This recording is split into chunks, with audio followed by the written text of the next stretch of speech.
The mist rolled over the jagged cliffs of the Eastern Fjords, like a breath from the earth itself. Morning had not yet broken, but the sky trembled with a dull blue hue, as if mourning something lost. Beneath the cliffs, the village of Drovik lay silent, veiled in white fog that blurred the line between memory and reality. At the edge of the fjord, a lone figure stood. Kael, a man in his late 30s, gaunt and sun-starved, wrapped in a worn gray robe. His eyes stared across the endless mist, as if trying to pierce through time itself. Kael whispered. She called from the wind again. His voice cracked like dry bark. The echo did not return. No gulls cried, no waves dared crash. Only the thick silence answered him. Beneath his feet, the earth felt soft, too soft, like it remembered blood. Kael's hand brushed the rusted locket hanging from his neck. In that silence, memory awakened, and so did dread. The mist stirred, and Kael knew something had changed. The village of Drovik had not heard a child's laugh in years. Its streets, once bustling with fishmongers and woodcutters, now whispered only to the wind. Kael moved through the fog, his boots crunching on gravel, overgrown with frostbitten grass. Windows of cottages stared back at him, empty eyes from hollow faces. The wooden chapel's bell no longer rang. Time here had unraveled, unwound by sorrow. He passed the well where he once watched Mira draw water, her voice singing some forgotten lullaby. The silence, Kael muttered, it's louder than ever. His fingers brushed the chapel door, and a chill shot through his spine. Something watched, or remembered. The fog thickened around him, not hiding the past but preserving it. Kael took one last look at the path behind him. It was gone. Kael reached the old stone chapel, its once white paint faded into flaking gray.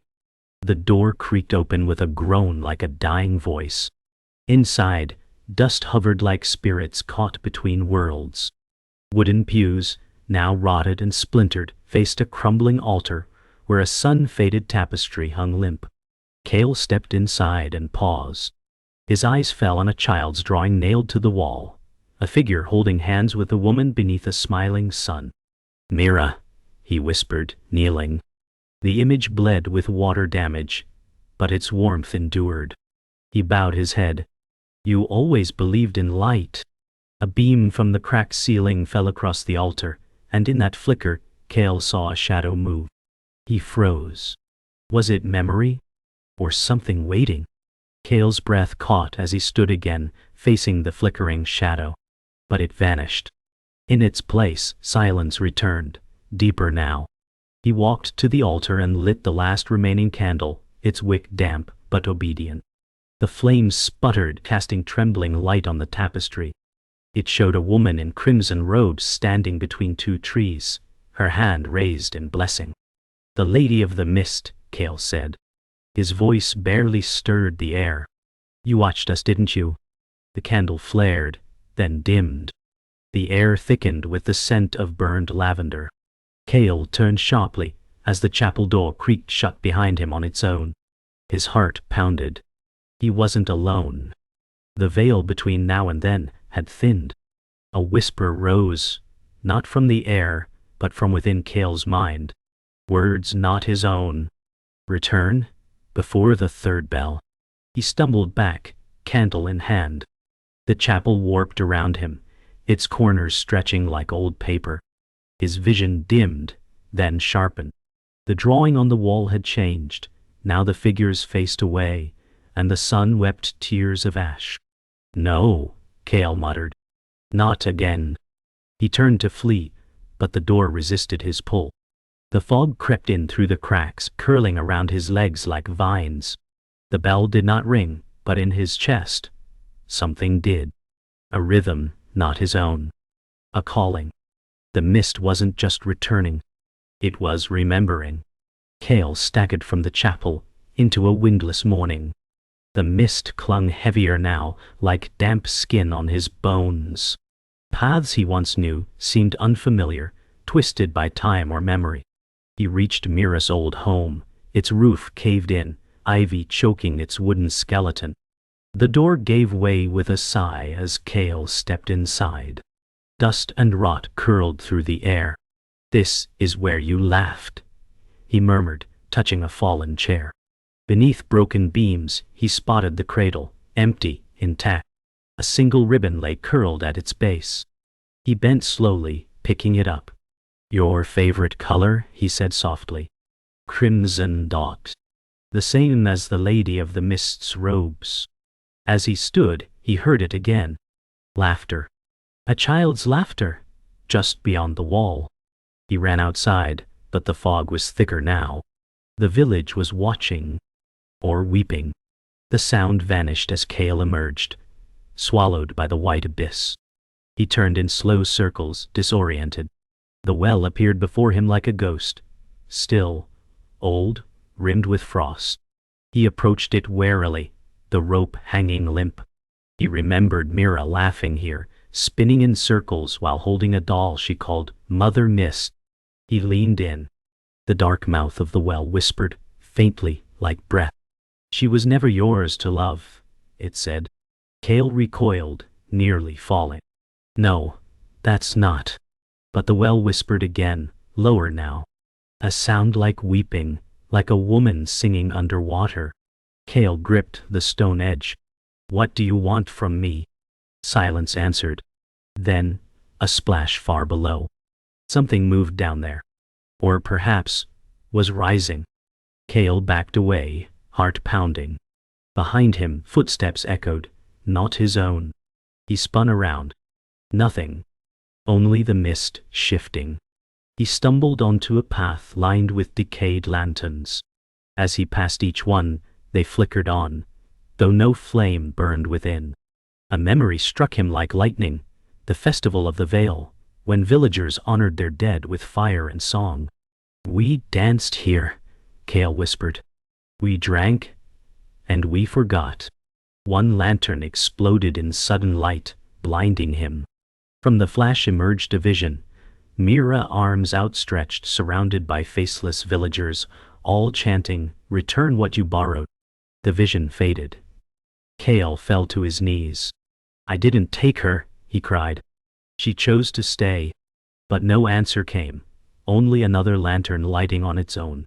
Kael rose slowly, the wind still absent. The air now held weight, as though watching him breathe.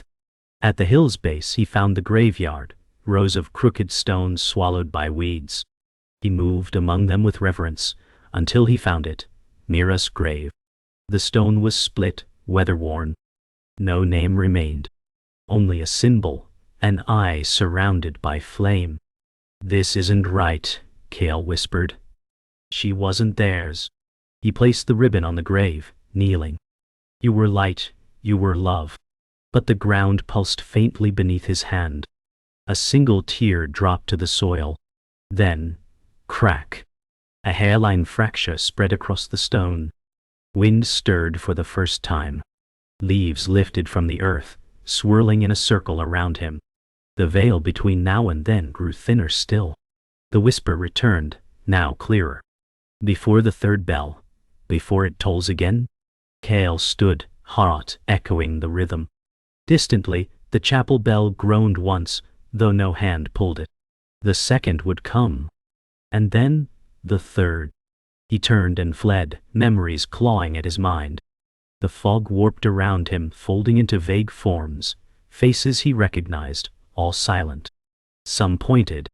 Others wept. He saw his father, jaw clenched. Mira, smiling, then fading. The forest loomed ahead, where none dared walk after sundown. But the third bell, it would sound. And whatever waited must be met. As he crossed the village boundary, the second toll rang. The sound was deep, trembling. The forest path welcomed him, not with safety, but with inevitability.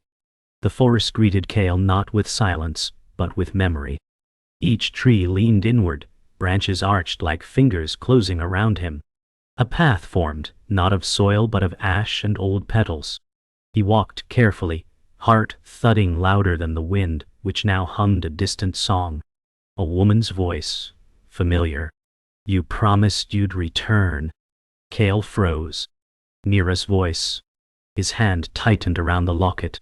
I did, he whispered. I'm here. The trees exhaled mist, and through it, a figure stepped, her face veiled in shadow, her hair the color of firelight. She walked backward, luring him deeper. Kael followed, breath caught between dread and longing. The path narrowed. He hesitated, but desire outweighed caution. Behind him, the bell tolled for the second time. The figure led him to a grove where light no longer touched the ground. Here, time unraveled. Petals floated upward instead of falling. Kael reached out, and the air resisted. Mira! He called.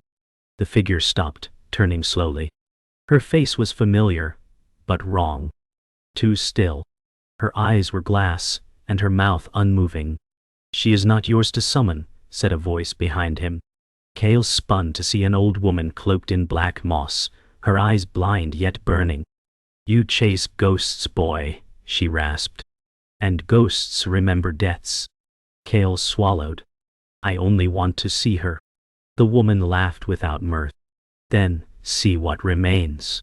She raised a hand, and the grove melted, revealing not Mira, but a broken altar surrounded by skeletal trees. Kael stepped toward the altar, breath shallow.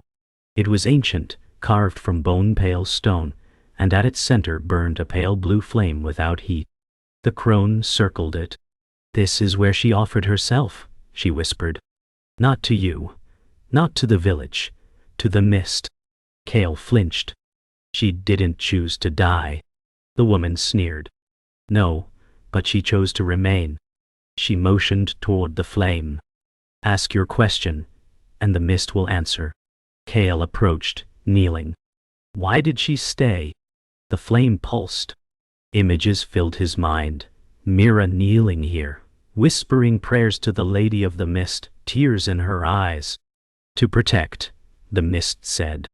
To remember what others forgot. Kael's eyes burned. He had left. She had not. The flame dimmed, leaving Kael in silence once more. He stood, unsure. The crone spoke again, voice a crackling ember. Desire blinds more than fog. You would bring her back, wouldn't you? Kael hesitated. If I could. The crone pointed at his chest. Then unchain what binds you. Kael looked down. The locket around his neck now glowed faintly, warm against his skin. He opened it. Inside, not a picture, but a strand of crimson thread. He never placed it there. The vow, the crone said. You bound her soul with your need. Kael stepped back horrified. No, I never meant to. But the mist whispered around him again. Desire creates prisons. The wind turned sharp, slicing the air. And you are both captive. Kael's knees gave way, and he collapsed before the altar once more. What must I do? He whispered. The crone didn't answer. Instead, the forest grew still, deathly still. Then, a voice softer than breath, release me. Mira's voice. Not echoing. Present. Dot. The mist around Kael thickened into shape, a translucent image of her, eyes gentle yet sorrowful. She reached toward him but stopped. You kept me here, she said. With memory, with guilt. Kael sobbed. I only wanted you to stay. Mira nodded. But I had to go. Slowly, she reached for the locket. Kael placed it in her palm. She smiled. The forest brightened slightly. And then she faded, leaving behind silence and a heartbeat now truly his own. Kael remained kneeling long after Mira's image faded, the warmth of her ghostly presence still lingering on his fingers. The silence returned, but it felt different now, charged. A low rumble stirred beneath the soil. The crone was gone. In her place stood a stone doorway, newly emerged from the forest floor, as if grown from root and memory. Symbols of flame and mist shimmered on its arch. Kael approached, heart thundering. The locket, now dull, crumbled in his hand as he stepped forward. The door opened without touch, groaning like a long-buried wound. Inside, spiral stairs descended into blackness. "To know," Kael whispered, "I must descend." The mist swirled behind him, sealing the forest shut. The third bell had not yet tolled, but he was already beyond return. The spiral staircase narrowed as Kael descended, walls pressed tight with pulsing moss that throbbed like veins. The air grew thick, warm, damp, and heavy with age. He moved by instinct, fingertips grazing stone etched with forgotten words. At the base, a chamber opened, a circular sanctum with walls of mirrored obsidian. In the center hovered a sphere of mist, lit from within by shifting light. Around it stood 6 statues, their faces veiled, hands outstretched. Kael stepped forward. Each statue bore a name, names he recognized. Elders, family, himself. "Why am I here?" he asked the mist. It answered without sound. Visions surged. Mira bound to ritual, the villagers watching silently. And Kael, walking away. Not forgotten. He had left them. By choice. The chamber rippled as the vision continued. Kael younger, standing at the chapel steps, pleading with Mira to flee with him. Her eyes full of tears, she shook her head. "I must remain," she had said, "to hold back the forgetting." But Kael had turned, full of rage and sorrow. His departure had unraveled the last binding thread. The mist had surged then, feeding on abandonment. The vision cracked, and the chamber darkened. "It wasn't the village that failed," Kael muttered, breath shaking. "It was me." The sphere pulsed again, and a new figure formed. Kael, cloaked in red mist, eyes empty. The mist bound. "You are what you ran from," the voice echoed. Kael stepped back. The twist was not that Mira was taken. The twist was that he was never meant to leave. The mirrored walls reflected not Kael's body, but versions of him fractured through time. The angry boy, the guilt-ridden man, the coward, the seeker. Each reflection moved differently, haunted by choices untaken. The mist-bound doppelganger spoke, voice like splitting stone. "You held love like a chain. She became anchor, you became storm." Kael fell to his knees. "I thought I was saving her." The mist-bound shook its head. "You saved yourself." The sphere cracked with light. Each statue split, revealing hollow interiors. There was nothing divine here. Only mirrors and memory. Kael stood slowly, the truth, a weight, and a release. Then, "Let it end with me." The mist-bound stepped forward, hand extended. Unity or erasure, Kael could not tell. Kael reached out, not to fight, but to embrace. His hand met the mist-bound's, and the chamber exploded in light. Memories surged backward, his childhood laughter, Mira's lullabies, the first time he saw the mist dance over the water. Then fire. Then silence. When the light faded, Kael stood alone. The chamber was gone. In its place, a wide, calm lake shimmered under moonlight. His reflection showed no mist, no shadows. Just a man. Weary, real. He looked to the sky. No bell tolled. No voice called. The world had grown quiet. "I remember," he whispered. "I return." In the stillness, no response came. But Kael knew the forgetting had ended. And with it, the story he once ran from had finally turned toward home. Kael lingered at the lakeside, but peace was not yet earned. Beneath the mirror-still water, shadows stirred, deep and rhythmic, like something breathing. A distant toll rang out, the third bell. Not from the chapel, but from within himself. The ground quivered. The lake shivered. From its center, a figure emerged, not Mira, not the mist-bound, but something ancient, formed of vapor and memory. The Lady of the Mist. Her face bore no features, but Kael knew her gaze. "You came," her voice echoed, inside him. "At last, you see." Kael stood. "What do I see?" The lady raised a hand, and the world flickered. The lake transformed into a battlefield of forgotten souls, villagers, ancestors, all trapped in endless loops of yearning. "You are their heir," she said. "And their key." Kael's knees buckled beneath the weight of the vision. "Why me?" he gasped. "I'm no savior." The Lady of the Mist hovered above the water, unmoving. "You are not chosen," she replied. "You are returned." Around them, the souls cried out. Echoes of lost moments, unfinished goodbyes. One reached for Kael, a boy, barely 10. His own face, younger, eyes wide with confusion. "You were always part of the forgetting," she said. "And now you must become the remembering." The younger Kael opened his mouth, but said nothing. Kael reached forward, tears burning. "Then I offer what's left of me." The lady bowed her head. "Then walk where none have walked." The lake split down the center, revealing a path of bone-white stones descending into darkness. Kael stepped onto the first stone. Instantly, memories flooded his mind, not visions, but lived sensations. Mira's laughter, his mother's final breath, the heat of shame, the hollowness of running. Each step cracked with weight, not of the body, but the soul.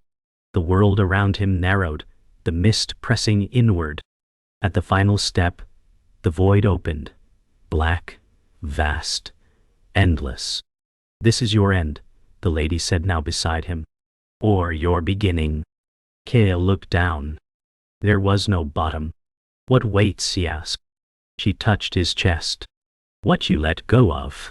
He removed the last piece, his name spoken aloud. Kael. It vanished like breath. He stepped forward, not falling, not flying, dissolving into truth. Darkness embraced him like warm rain.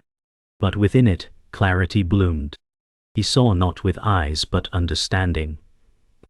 The village was not cursed, it had simply forgotten, clung too tightly to names, memories, grief.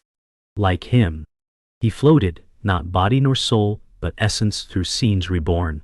Mira's hand waving goodbye, the villagers singing before the silence, the well filled with stars instead of sorrow.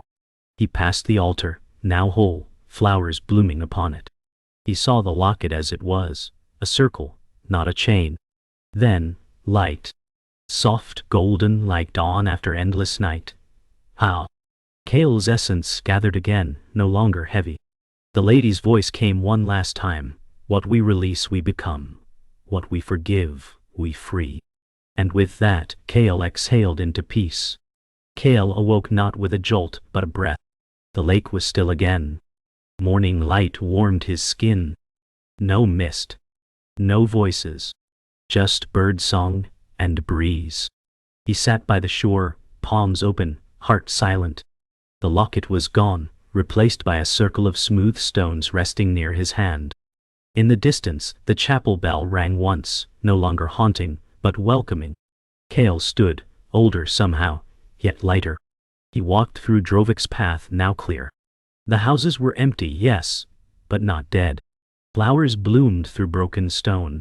A new silence had taken root, peace, not loss. He placed a single stone on the chapel step and whispered, "I remember." And I let go. The mist did not return. And for the first time, neither did Kael. Kael moved through Drovik like someone relearning the texture of time. The air was still cool, but clean. The mist had retreated, leaving dew clinging to leaves and cobblestones. Birds nested once more in the chapel eaves. He entered the chapel, now quiet but not hollow. The altar stood intact. The tapestry had changed, no longer showing the Lady of the Mist, but a simple tree in bloom. He placed the circle of stones where the candle once stood. "No prayers," he murmured. "Only presence." He sat for a long time in the wooden pew, watching light creep through fractured glass. Time, he realized, does not heal. It listens. And finally, he was listening too. The silence was no longer an emptiness. It was an answer. Outside, the village felt softened, as though memory itself had loosened its grip. Kael walked past the well, where once the mist had whispered. Now it reflected only the sky, and birds occasionally paused at its rim. He passed the house where Mira had lived. Ivy still climbed its walls, but now blooms peeked between leaves, yellow, wild, uninvited. He smiled. Nee. Life didn't return because he fought for it. It returned because he had stepped aside. In a small corner of the yard, he found the cradle again, tipped slightly but intact. He righted it. Not as a shrine, but as a gesture. The past did not need worship. Only space. And space now was abundant. He wandered to the forest's edge, the path where he had once followed shadows. Now it was bright. Trees stood tall and silent, but without menace. The air hummed, not with spirits, but with bees and breeze. Kael sat beneath a birch, back resting against its bark.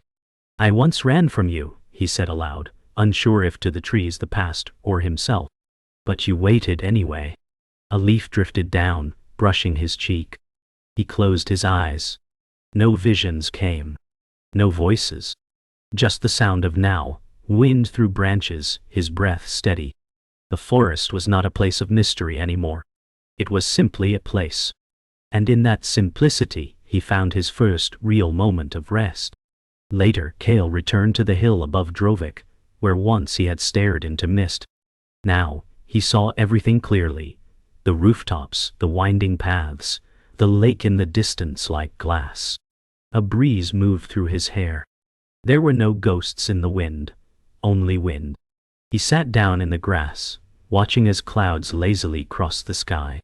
He thought of Mira, not with sorrow, but with a quiet warmth that no longer asked for her return. Some people remain through absence, he realized. Not by haunting, but by becoming part of the stillness. And some memories don't bind. They bloom. The bell from the chapel rang again. Once. Not to call, not to warn. Just to be heard. As dusk approached, Kael gathered smooth stones from the lakeshore, one for each name he once tried to forget. He did not label them. He stacked them by the chapel, a care not for mourning, but for balance. Children would come here one day, he imagined. They'd ask what it meant. And someone would say, "This is where the mist ended." He smiled at the thought. As the sun dipped low, painting the world in amber, Kael stood beneath the old birch tree once more. He pressed his palm to the trunk, not for guidance, but gratitude. "I will stay a while," he whispered. Not as penance. Not as prisoner. But as witness. The story no longer needed an ending. Just presence.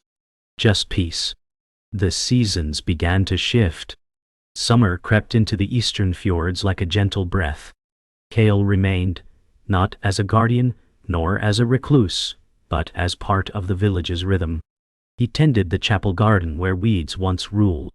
He mended doors, spoke softly to the air, and let silence guide his days. The villagers never returned, at least not in body, but life did. Birds nested, foxes prowled the hills again, and sometimes children's laughter echoed faintly from the lake, as if memory had softened its edge into joy. Kael never sought to chase these echoes anymore. He simply listened. "The wind speaks kindly now," he murmured one morning, hands covered in soil, eyes fixed on the horizon. He didn't expect an answer.